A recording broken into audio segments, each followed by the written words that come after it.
जय हिंद दोस्तों।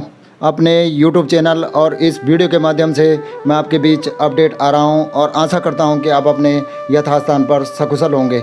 मैं हमेशा अपने YouTube चैनल के माध्यम से आपके लिए बड़ी बड़ी अपडेटें लेकर आता हूं और आशा करता हूं कि आपको ये अपडेटें पसंद आ रही होगी। आपसे आग्रह है कि मेरे YouTube चैनल को लाइक सब्सक्राइब अवश्य करें।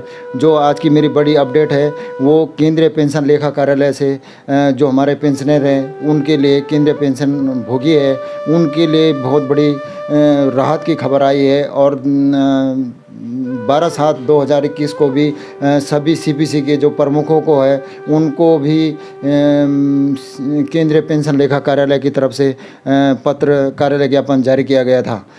पेंशन भोगी, परिवार पेंशन भोगियों के खाते में ईपीपीओ के आधार पर उनका पहला जो पेंशन होता है, पेंशन भोगी और परिवार पेंशन भोगी के खाते में ईपीपीओ के आधार पर जो है पहली पेंशन का क्रेडिट किया जाए। ये केंद्रीय पेंशन लेखा कार्यालय की तरफ से एक पत्र, एक कार्यालय ज्ञापन जारी किया गया है, जिसमें जब तक भौतिक पीपीओ के साथ बाद में सत्यापन जो ईपीपीओ है, जो केंद्रीय पेंशन लेखा कार्यालय की तरफ से ईपीपीओ भेजा जाता है बैंकों को, उसी के आधार पर जो पेंशन भोगी है, परिवार पेंशन भोगी है, उनका उसी के आधार पर जो है पहली पेंशन क्रेडिट की जाए उनके खाते में।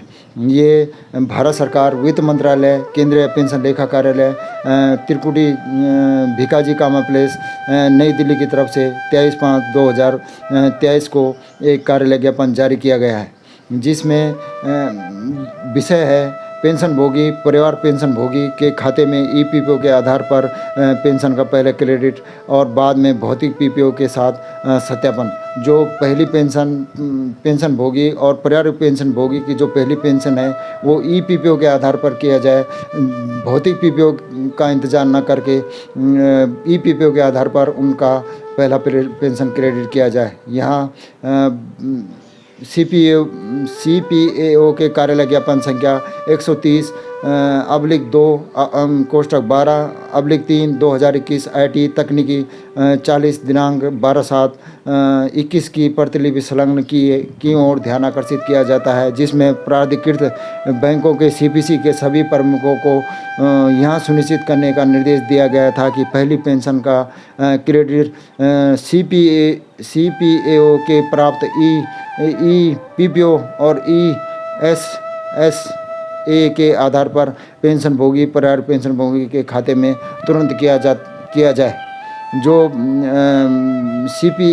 सीपीएओ केंद्रीय पेंशन लेखा कार्यालय है उसका जो 12/7/2021 की जो प्रतिलिपि है इसमें संलग्न की गई है, और उसमें जिसमें सभी जो बैंकों के, प्राकृतिक बैंकों के सीपीसी के प्रमुख हैं उनको ये पत्र में कहा गया है कि जो पहली पेंशन का क्रेडिट किया जाएगा वह सीपीएओ का जो ईपीपीओ होता है उसके आधार पर किया जाए, और एसएसए के आधार पर पेंशन भोगी, परिवार पेंशन भोगी के खाते में तुरंत किया जाए।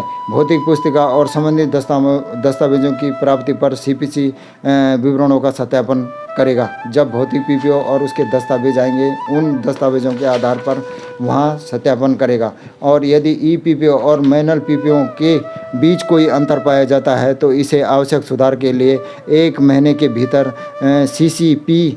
सीपीएओ को सूचित किया जाना चाहिए। यहाँ देखा जाता है कि बैंक सीपीएओ के दिनांक 12/7/2021 के कार्यालय ज्ञापन का पालन नहीं कर रहे हैं, जिससे पेंशन भोगी पारिवारिक पेंशनरों को कठिनाई हो रही है। और जो बैंक है जो वो सीपीसी के जो कार्यालय ज्ञापन है 12/7/21 का, उसका पालन बैंक और सीपीसी नहीं कर रहे हैं, और जिससे पेंशन भोगी, परिवार पेंशन भोगी को कठिनाई का सामना करना पड़ा है। एक बार सीपीएओ के निर्देशों का पालन करने और ईपीपीओ प्राप्त होने पर पहली पेंशन जमा करने का निर्देश दिया जाता है। यहाँ केंद्रीय पेंशन लेखा कार्यालय की तरफ से निर्देश दिया गया है कि पहली पेंशन ईपीपीओ के आधार पर की जाए और भौतिक पीपीओ के आने का इंतजार न किया जाए, और इन निर्देशों का सख्ती से पालन किया जाए। सभी सीपीपीसी को कहा गया है। बाकी धन्यवाद दोस्तों, इसका जो पत्र है मैं आपको दिखाऊंगा। धन्यवाद दोस्तों, जय हिंद।